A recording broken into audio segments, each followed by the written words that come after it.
Bonjour les amis, on se retrouve pour un nouvel épisode de Dans mes jumelles pour les réunions du mardi 18 juin. Avant de démarrer, je vous rappelle que vous pouvez vous abonner à la chaîne YouTube de The Turf. Vous pouvez aussi activer la cloche pour être informé dès qu'un nouvel épisode de Dans mes jumelles est posté. Et puis vous le savez, n'oubliez pas, c'est important, le jeu responsable, les mentions qui sont en bas ici, il y a ça en tête, bien sûr. Allez, on commence. Et aujourd'hui, chose particulière, on va aller sur 4 hippodromes. Alors on commence à 12h45, réunion 1, course 3 sur l'hippodrome de Nantes avec le numéro 6, Jésuba. Alors Jésuba a couru 2 fois cette année, 2 fois deuxième. Deuxième au Lion d'Angers le 23 mai sur 2400 mètres. Deuxième à Saint-Cloud le 19 avril sur 2500 mètres. Aujourd'hui, c'est 3100 mètres, mais ça ne posera pas de problème. On peut noter qu'elle a couru 8 fois en plat, elle a fini 7 fois sur le podium. J'ai l'impression qu'elle peut jouer le premier rôle ici. Je vous invite à la suivre de près, le numéro 6, Jésuba, dans la troisième à Nantes. C'est mon premier choix pour ce mardi.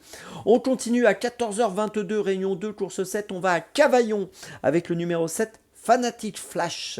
Alors Fanatic Flash vient de bien courir dans la discipline du trot monté sur l'hippodrome de Caen où il s'est classé deuxième. C'était récemment, pour être précis, lors de sa dernière tentative. Et puis auparavant, sa dernière sortie à l'attelage, cette fois c'est la discipline qui nous intéresse, on l'a vu gagner sur cette piste de Cavaillon sur ce parcours des 2525 mètres. C'était le 9 avril. Et j'ai l'impression qu'il retrouve donc cette piste qu'il apprécie et qu'il trouve un engagement qui est dans ses cordes. Et j'ai le sentiment qu'il peut donc renouer avec la victoire dans cette rencontre. Je vous invite à le suivre de près. Le numéro 7, Fanatic Flash, est mon deuxième choix pour cette journée. On continue et on passe à Vincennes, 18h18, réunion 3, course 4 avec le numéro 9, Keva Ludoise, qui est en super forme cette année. 4 courses courues en 2024, 3 victoires, une disqualification. Si elle est sage et si elle fait ce qu'elle a fait récemment à Vichy, c'est-à-dire le 1er juin, une victoire, et le 13 mai, un autre succès, eh bien j'ai le sentiment qu'elle peut profiter de ce bel engagement, puisque l'engagement est vraiment intéressant pour elle. 35 265 euros de gain pour une qualif à 36 000. Donc vous voyez, c'est vraiment presque parfait.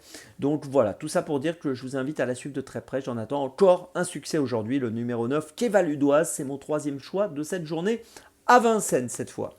Et puis pour ma petite folie, eh bien on change encore d'hippodrome, on va à Clairefontaine, 19h10, réunion 4 course 3, avec dans cette troisième course le numéro 1, Santama Doru, qui devra porter 70 kg. Bon, ça c'est vrai que c'est un petit bémol quand même concernant sa candidature, mais elle est en progrès, comme le prouvent ses récentes sorties en 2024, une deuxième place à Compiègne au mois d'avril, une troisième à Auteuil au mois de juin. Et pour sa septième course, la septième course de sa carrière, eh bien j'ai l'impression qu'elle peut peut-être obtenir sa première victoire. Je vous invite à la suivre de près, le numéro 1, Santa Madoru. C'est ma petite folie du jour à Clairefontaine aujourd'hui. Je vous résume mes choix pour ce mardi 18 juin. Tout d'abord dans la troisième à Nantes, le numéro 6, Jésuba. Puis dans la septième à Cavaillon, le 7, Fanatic Flash. Puis dans la quatrième à Vincennes, le numéro 9, Keva Ludoise. Et enfin ma petite folie dans la troisième de Clairefontaine, le numéro 1, Santama Doru. On se retrouve maintenant demain pour un nouvel épisode de Dans mes jumelles. Et d'ici là, avec The Turf, ça va aller.